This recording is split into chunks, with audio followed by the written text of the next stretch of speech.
Hello friends, आज हम बात करेंगे कुछ इम्पोर्टेंट क्वेश्चंस की जो कि बेस्ड हैं आपका जेनेटिक डिसऑर्डर्स जो होते हैं, यानी जो आपके जेनेटिक डिसीज़ेज़ जो हो जाती हैं ह्यूमंस में, इनके बारे में, यानी मानव के जो आनुवंशिक रोग हैं इसके बारे में डिस्कस किया गया।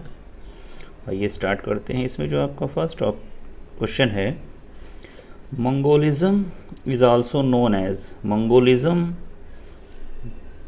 को किस एक अन्य नाम से भी जाना जाता है? तो जो मंगोलिज्म है, यानी जो आपका मंगोलायड डिसीज़ है, तो ये मंगोलायड डिसीज़ जो होती है ये आपका होती है डाउन सिंड्रोम के थ्रू। डाउन सिंड्रोम में जो आपका 21th पेयर जो होता है उसमें आपका ट्राइसोमी हो जाती है, यानी आपके टोटल इसमें 3 हो जाते हैं। रिज़ल्ट जो होता है, जो टोटल क्रोमोसोम्स होते हैं वो 47 हो जाते हैं। ये ऑटोसोमल डिसीज़ हैं। तो जो डाउन सिंड्रोम है इसी को आपका मंगोलायड डिसीज़ भी कहा जाता है। इसी से आपका मंगोलिज्म बना हुआ है। इसमें जो आपका आइज़ का शेप है कुछ मंगोलों की तरह हो जाता है इस प्रॉब्लम में, इस वजह से इसको मंगोलायड डिसीज़ भी कहा जाता है। शेष जैसे आपका अदर ऑप्शंस पे बात कर लेते हैं। जैसे आपका क्लाइनफेल्टर सिंड्रोम है, तो क्लाइनफेल्टर सिंड्रोम में आपका XXY क्रोमोसोम हो जाता है। इसमें भी आपके 47 होते हैं, बट ये आपका सेक्स क्रोमोसोम से रिलेटेड डिसीज़ है। इसमें आपका जो होता है एक क्रोमोसोम्स जो होता है लैक हो जाता है, तो इसमें 44 प्लस X हो जाता है। टोटल क्रोमोसोम्स जो होते हैं, 44 प्लस X, टोटल जो क्रोमोसोम्स होते हैं वो 45, एक क्रोमोसोम इसमें कम हो जाता है, लैक हो जाता है। और जो आपका हाइपोथैलेमिक सिंड्रोम है, तो ये एक प्रकार से ये डिसऑर्डर है। ये आपका मेल न्यूट्रिशन जो होता है, मेल न्यूट्रिशन के थ्रू हो जाता है, या आपका कोई इंजरी हो जाए आपका हाइपोथैलेमस में, उसकी वजह से हो जाता है, जिसको बोलते हैं हाइपोथैलेमिक सिंड्रोम। मंगोलायडिज्म का जो आपका राइट आंसर है वो हो जाएगा आपका down syndrome.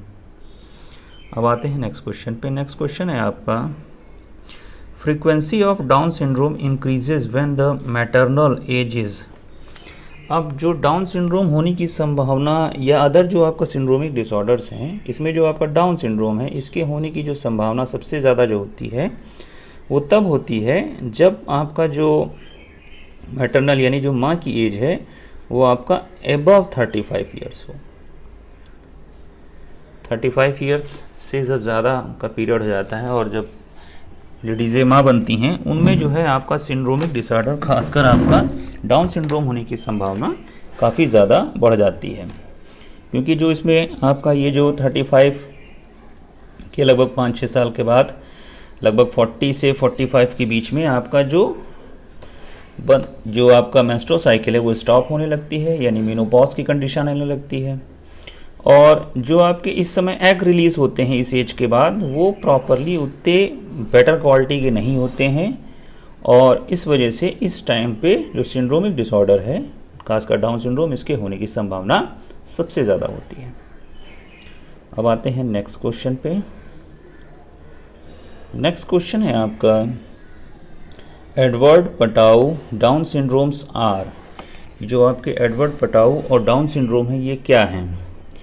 Change in autosome number. तो राइट आंसर हो जाएगा option A, change in autosome number. क्यों? क्योंकि जो आपका इसमें जो एडवर्ड है, तो एडवर्ड में जो आपका 18th होता है, 23 पेयर होते हैं क्रोमोसोम्स के, तो जो 18th पेयर होता है इसमें आपका ट्राइसोमी हो जाती है। और जो पटाउ है, तो पटाउ में आपका 13th जो क्रोमोसोम्स होता है इसमें ट्राइसोमी हो जाती है। और जो डाउन सिंड्रोम है इसमें आपका जो 21th पेयर है इसमें आपका ट्राइसोमी, यानी इन तीनों में आपका ट्राइसोमी। और जो आपका 23 पेयर्स होते हैं इसमें 22 पेयर जो होते हैं ये आपके ऑटोसोम्स होते हैं। लास्ट का जो पेयर होता है 23rd, ये आपका होता है सेक्स क्रोमोसोम्स बोल लीजिए इसको, या हेट्रोसोम्स बोल लीजिए। तो ये जो डिसीजेज़ हैं, ये आपका सारी की सारी जो डिसीजेज़ हैं ये आपकी आ रही हैं ऑटोसोमिक डिसऑर्डर में। तो ये सभी आपका चेंज हो रहा है ऑटोसोम नंबर, तो राइट आंसर हो जाएगा option A, change in autosome number. अब आते हैं नेक्स्ट क्वेश्चन पे। नेक्स्ट क्वेश्चन है आपका, which of the following is correct match, इनमें से कौन जो है वो आपका करेक्टली मैच है। हीमोफीलिया दिया हुआ है आपका वाई क्रोमोसोम्स, तो हीमोफीलिया जो है ये आपका मेंडेलियन डिसीज है, इसमें आपका ये सेक्स क्रोमोसोम से रिलेशन तो इसका कुछ है नहीं, ये नहीं होगा। नेक्स्ट है आपका सिकल सेल एनीमिया, तो ये भी आपका, क्योंकि इसमें आपका हीमोग्लोबिन की जो बीटा चेन है उसमें आपका जो 6 नंबर का जो एमिनो एसिड्स होता है ग्लूटामिक एसिड, उसकी जगह वैलिन आ जाता है, तो इसका एक्स क्रोमोसोम से कोई लेना देना तो है नहीं। थर्ड है आपका डाउन सिंड्रोम, तो डाउन सिंड्रोम में आपका जो 21st क्रोमोसोम्स है इसी में आपका ट्राइसोमी बनती है, तो ये राइट आंसर हो जाएगा, यानी ये करेक्टली मैच कर रहा है, तो ये आपका राइट हो जाएगा। लास्ट है आपका पार्किंसंस डिसीज़, तो पार्किंसंस डिसीज़ जो है ये भी नहीं होगा, क्यों? क्योंकि पार्किंसंस डिसीज़ जो है आपका ये सेंट्रल नर्वस सिस्टम से रिलेटेड है और इसमें आपका एक प्रकार से जो मूवमेंट है हैंड में या लॉस ऑफ बैलेंस वाली कंडीशन बन जाती है, तो ये रिलेटेड है आपका सेंट्रल नर्वस सिस्टम से। इसमें आपका मूवमेंट होता रहता है हाथ में और जो बैलेंस है वो बनाने में समस्या होती है, ग्रिप करने में समस्या होती है, तो इस तरीके से ये तीनों जो है वो मिसमैच हैं। राइट आंसर हो जाएगा आपका डाउन सिंड्रोम। अब आते हैं नेक्स्ट पे। नेक्स्ट आपका a person who is trisomic for chromosome 18th pair. अब 18th ई से EIGSTI से ही होगा आपका हेडिंग बनेगी, 18th स्पेलिंग बनेगी, और ये इससे होता है आपका एडवर्ड सिंड्रोम, याद रखिएगा एडवर्ड सिंड्रोम। 18th में जो ट्राइसोमी हो जाएगी वो हो जाएगी आपका एडवर्ड सिंड्रोम। बाकी डाउन सिंड्रोम में तो आपका 21 में ट्राइसोमी होती है, टर्नर में 1 लाख हो जाता है। क्राइडोकैट में होता है ये है कि जो है बच्चा जो होता है इसमें 5th जो आपका क्रोमोसोम्स होता है उसकी जो शॉर्ट आर्म है उसमें प्रॉब्लम हो जाती है, और इसमें आपका जो बच्चा होता है वो कैट की तरह क्राई करता है, यानी बिल्ली के रोने की जैसी आवाज़ उसके आती है, ये प्रॉब्लम हो जाती है क्राइडोकैट में, इसको कैट क्राई सिंड्रोम भी बोलते हैं। राइट आंसर हो जाएगा आपका ऑप्शन बी, एडवर्ड सिंड्रोम। अब आते हैं नेक्स्ट पे। नेक्स्ट जैसे भी बात करी जा रही क्राइडोकैट, यानी ये आपका, इसको हम कैट क्राई सिंड्रोम भी बोलते हैं, कि इसमें बिल्ली के जैसे रोने की बच्चे आवाज़ करते हैं या उनके ऐसा लगता है जैसे बिल्ली रो रही। Syndrome cat cri du chat syndrome in humans is caused by the, अब ये क्यों हो जाता है? ट्राइसोमी ऑफ 21 नहीं होगा, ये तो आपका डाउन सिंड्रोम हो जाएगा। Loss of half of the long arm of 5th, long नहीं होगा, ये शॉर्ट आर्म होगा। Loss of half of the short arm, right answer हो जाएगा ऑप्शन सी। 5th में आप ध्यान रखेंगे, लेकिन शॉर्ट आर्म बहुत जो है इसमें कन्फ्यूज़न हो जाता है, तो इसको आप ध्यान रखेंगे। क्राइडोकैट 5th से रिलेटेड है और केवल जो शॉर्ट आर्म है वो लॉस हो जाती है। Fertilization of XX egg by a normal Y bearing sperm, ये नहीं होगा। अब आते हैं नेक्स्ट क्वेश्चन पे। नेक्स्ट है आपका Philadelphia chromosome is found in patient of.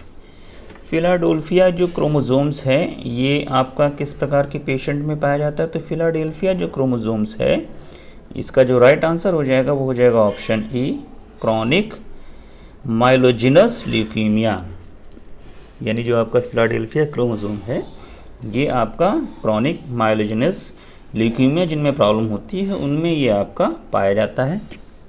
ये जो आपका क्रॉनिक माइलोजिनस ल्यूकीमिया होता है ये एक प्रकार का स्लो ब्लड कैंसर है, स्लो ब्लड कैंसर है। और इसके अलावा जो रिकेट, अदर ऑप्शन पे बात कर लेते हैं। रिकेट्स जो है ये आपका ड्राई डिसीज इसको बोलते हैं, विटामिन डी की लैकनेस की वजह होते हैं। एल्बाइनिज्म में आपका जो मेलानिन है वो नहीं बनते हैं, स्किन पे मेलानिन नहीं होता है, हेयर्स पे, आइरिस पे जो मेलानिन नहीं होते हैं। इसकी वजह से पूरी बॉडी वाइट वाइट से रहती है। हेपेटाइटिस ये लीवर संबंधी रोग है।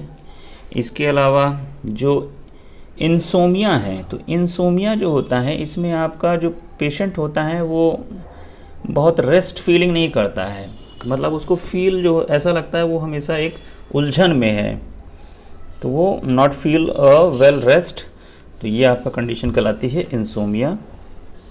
अब आते हैं नेक्स्ट क्वेश्चन पे। नेक्स्ट है आपका which of the following symbols are used for representing sex chromosome in birds. Sex chromosome in birds के लिए कौन सा आपका जो सिंबल है वो यूज़ करते हैं। इसमें जो आपका राइट आंसर हो जाएगा वो हो जाएगा option A, capital Z and capital Z capital W। इसमें जो आपका मेल होता है, मेल बर्ड में आपका पाया जाता है कैपिटल Z, और जो फीमेल होता है तो फीमेल में आपका पाया जाता है कैपिटल Z एंड W। यानी आपका जो है मेल होता है वो होता है आपका होमोजाइगस,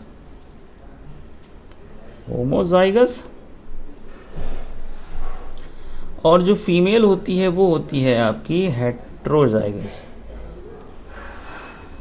जबकि अगर मैन के केस में बात करी जाए तो मैन के जो मेल होता है वो आपका हेट्रोजाइगस होता है और जो फीमेल होती है होमोजाइगस। लेकिन जो आपका बर्ड है, बर्ड का जो मेल है वो आपका होता है होमोजाइगस। यानी कि आपका जो इनकी जो प्रोजेनी होगी उसमें जो भी आपका न्यूली बर्ड बनेगी, पैदा होगी, वो आपका मेल या फीमेल होगी, ये फुल्ली डिपेंड करेगा आपका फीमेल में। जबकि आपका जो मेल होता है, ह्यूमन जो होता है उसमें आपका डिपेंड करता है मेल में। जो जेंडर है वो मेल में आपका डिपेंड करता है, लेकिन बर्ड्स में ये फीमेल में। तो ये थोड़ा सा डिफ्रेंशिएशन इसको याद रखेंगे। अब आते हैं नेक्स्ट क्वेश्चन पे। नेक्स्ट क्वेश्चन है when an animal has both the characters of male and female it is called. अगर किसी में आपका दोनों टाइप के करेक्टर्स हैं, व्हेन मतलब करेक्टर आपके प्रेजेंट हैं, तो वो आपका क्या होगा, मेल होगा, मेल एंड फीमेल दोनों के करेक्टर हैं, तो वो ऐसा जो पर्सन होगा वो कहलाता है आपका जिनेंड्रोमॉर्फ या गाइनेंड्रोमॉर्फ। राइट आंसर हो जाएगा ऑप्शन डी आपका गाइनेंड्रोमॉर्फ, जिसमें मेल और फीमेल दोनों के करेक्टर होंगे। इसके अलावा जो सुपर मेल है, तो सुपर मेल जो होता है इसमें आपका जो सेक्स क्रोमोसोम्स होता है वो होता है XYY, जबकि जो सुपर फीमेल है इसमें आपका जो सेक्स क्रोमोसोम्स होता है वो XXX होता है। इसके अलावा जो इंटरसेक्स है, अदर ऑप्शन पे बात कर लेते हैं। इंटरसेक्स जो है इसमें आपका जो बॉडी होती है वो जैसे मान लीजिए बॉडी है फीमेल की तरह, लेकिन जो एनाटॉमी जो होगी वो होगी आपका मेल की तरह। यानी बॉडी फीमेल की है और एनाटॉमी है आपका मेल की तरह, तो वो आपका कहलाएगा इंटरसेक्स। लेकिन इस क्वेश्चन का जो राइट ऑप्शन होगा वो हो जाएगा जिनेंड्रोमॉर्फ या गाइनेंड्रोमॉर्फ। अब आते हैं नेक्स्ट क्वेश्चन पे। नेक्स्ट है आपका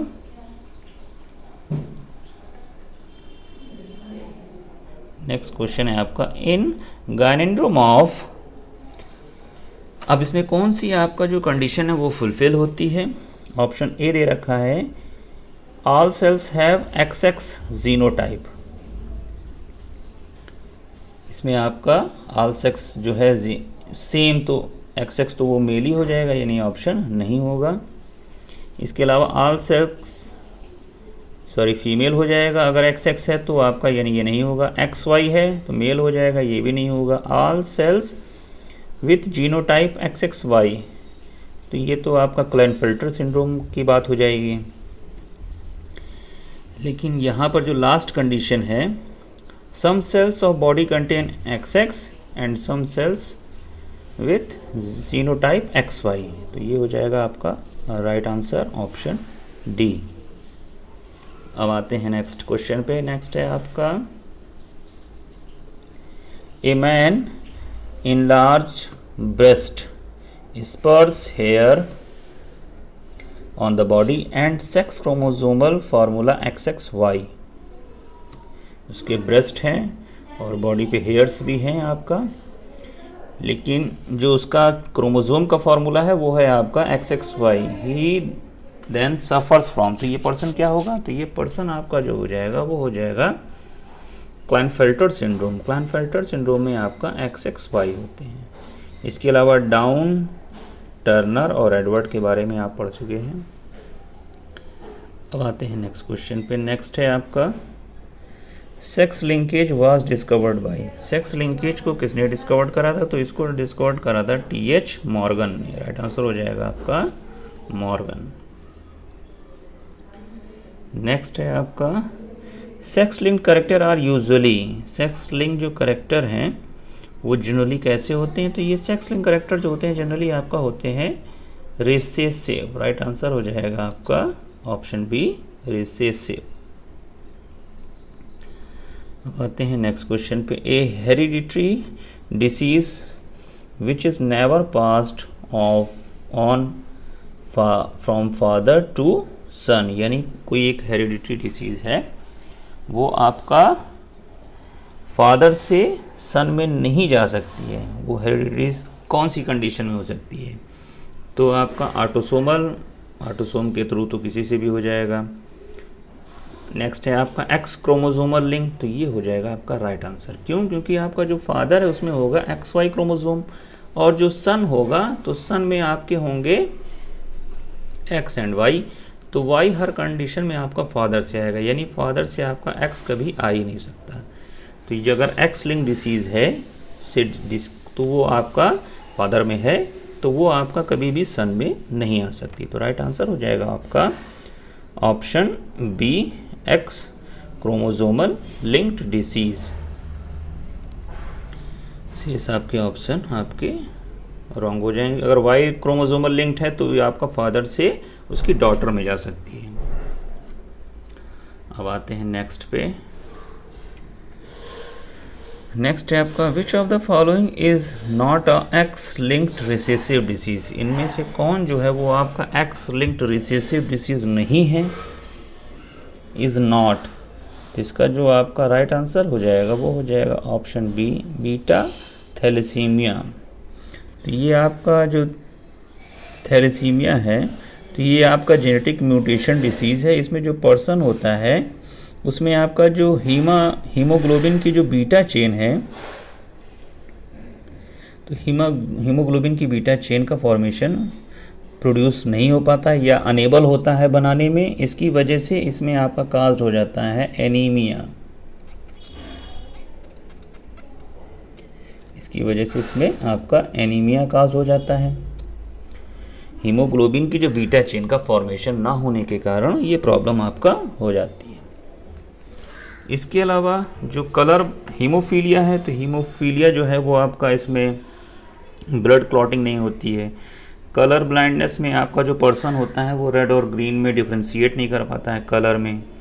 ग्लूकोज 6 फॉस्फेट डिहाइड्रोजिनेज जो आपका डेफिशिएंसी है, तो ये आपका इनहेरिटेड डिसीज़ है। ज़्यादातर ये आपका मेल्स में होती है। अफ्रीकन कंट्रीज़ में जो मेल्स होते हैं इनमें ये एक हेरिडिटरी डिसीज़ है। इनकी जो RBC होती है उनमें ब्रेकडाउन होता है। RBC जो होती हैं उनमें ब्रेकडाउन होने लगता है। तो ये भी एक प्रकार का डिसऑर्डर है। ज़्यादातर ये अफ्रीकन कंट्रीज़ के मेल्स में पाया जाता है। अब आते हैं नेक्स्ट क्वेश्चन पे। नेक्स्ट क्वेश्चन है आपका which one of the following is genetically transmitted character. इनमें से कौन जो है वो आपका जेनेटिकली ट्रांसमिटेड करेक्टर है। कलर ब्लाइंडनेस भी है,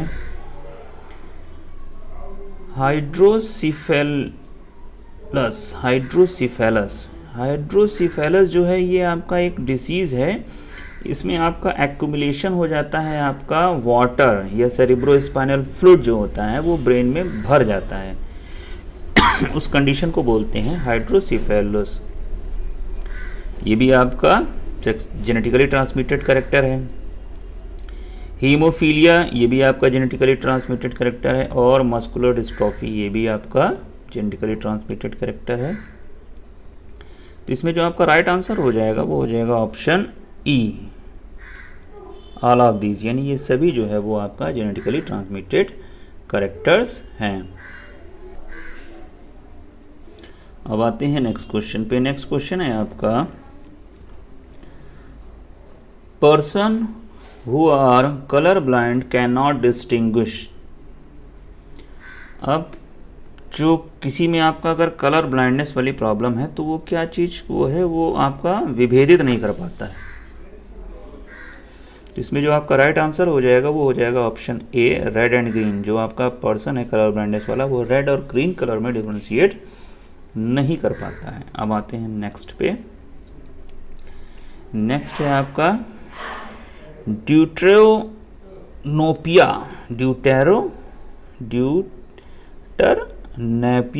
जो डिसीज़ है, is a disease when there is no perception of. तो इस डिसीज़ में आपका क्या चीज़ परसेप्शन नहीं हो पाता है। ये जो आपका ड्यूटेरोनोपिया प्रॉब्लम है, इसमें आपका अनेबल होता है, जो पर्सन होता है या जिसमें आपका है, वो अनेबल होता है आपका परसीव करने में ग्रीन लाइट। जो ग्रीन लाइट है इसको परसीव करने में अनेबल होता है। तो इसमें जो आपका राइट आंसर हो जाएगा वो हो जाएगा ऑप्शन डी, ग्रीन। पेशेंट जो है वो आपका ग्रीन लाइट परसीव करने में आपका अनेबल होता है। अब आते हैं नेक्स्ट पे। नेक्स्ट है आपका, a person with antigen A in the RBC and antibody B in plasma belongs to the blood group. अब जो भी आपका, जैसे आपका 4 टाइप के ब्लड ग्रुप हैं, ए बी और लास्ट है आपका ओ। इसको ठीक से लिख लेते हैं। 4 टाइप के ब्लड ग्रुप होते हैं, ए बी एंड ओ। ये 4 टाइप के ब्लड ग्रुप हैं। अब इनमें जो आपका एंटीजन है ये पाया जाता है आपका आरबीसीज में। तो इसमें जो आपका एंटीजन है, ए में आपका होता है ए, बी में होता है बी और ए बी में होता है ए एंड बी, और इसमें कुछ नहीं होता है। और जो आपका, ये तो आपका एंटीजन हो गए। एंटीबॉडी जो है, एंटीबॉडी होती हैं वो आपकी पाई जाती हैं आपका प्लाज्मा में। तो आपका प्लाज्मा में अगर ए है तो इसका जो एंटी है यानी आपका एंटी बी एंटीबॉडी पाई जाएगी। बी वाले में आपका एंटी ए होगी। लेकिन जो ए बी है, ए बी में आपका कुछ नहीं होता है, और जो ओ होता है इसमें आपका एंटी ए और एंटी बी दोनों होती हैं। ये डिटेल है कि एंटीजन आपका जो होते हैं वो आरबीसीज में, और एंटीबॉडीज जो होती हैं वो आपका ब्लड प्लाज्मा में। ए बी जो ब्लड ग्रुप है इसमें कोई भी आपका एंटीबॉडी नहीं होती है, और ओ ब्लड ग्रुप में कोई भी एंटीजन नहीं होता। अब इसमें पूछ रहा है, ए person with antigen A in RBC, यानी आपका एक पर्सन है उसमें आपका एंटीजन ए आरबीसी में है और एंटीबॉडी बी है ब्लड प्लाज्मा में। तो ये आपका कौन सा ब्लड ग्रुप है। तो चूंकि जो एंटीजन है वही आपका ब्लड ग्रुप हो, एंटीबॉडी इसकी है बी, तो ये आपका ब्लड ग्रुप हो जाएगा ए। राइट आंसर हो जाएगा ऑप्शन सी, ब्लड ग्रुप होगा ए। अब आते हैं नेक्स्ट क्वेश्चन पे। नेक्स्ट है आपका, what is true of blood group B. Blood group B के विषय में आपका क्या चीज़ सत्य है। The person can from antibody B, antibody B तो हो ही नहीं सकती है इसमें। The person can not from antibody B, ये सही होगा जाएगा। राइट आंसर हो जाएगा option B, the person can not be given blood of O group, ये भी आपका नहीं होगा। The person can not donate blood to A B, ये भी नहीं होगा। राइट आंसर हो जाएगा आपका option B.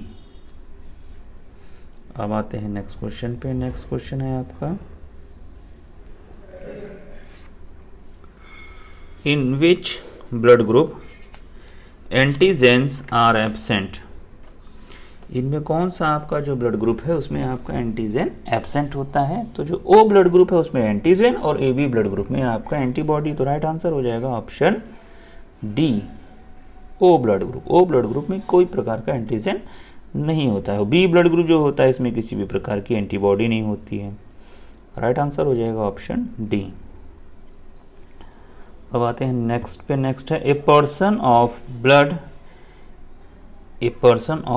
Blood A can except blood safely from. जो आपका पर्सन ए है वो कौन कौन सा ब्लड एक्सेप्ट कर सकता है, तो वो आपका कर सकता है ओ, तो आपका यूनिवर्सल डोनर है, और ए तो उसका ऑलरेडी ब्लड ग्रुप है। तो राइट आंसर हो जाएगा ओ एंड ए। नेक्स्ट है आपका which of these is a dominant factor. इनमें से कौन जो है वो आपका डोमिनेंट फैक्टर है।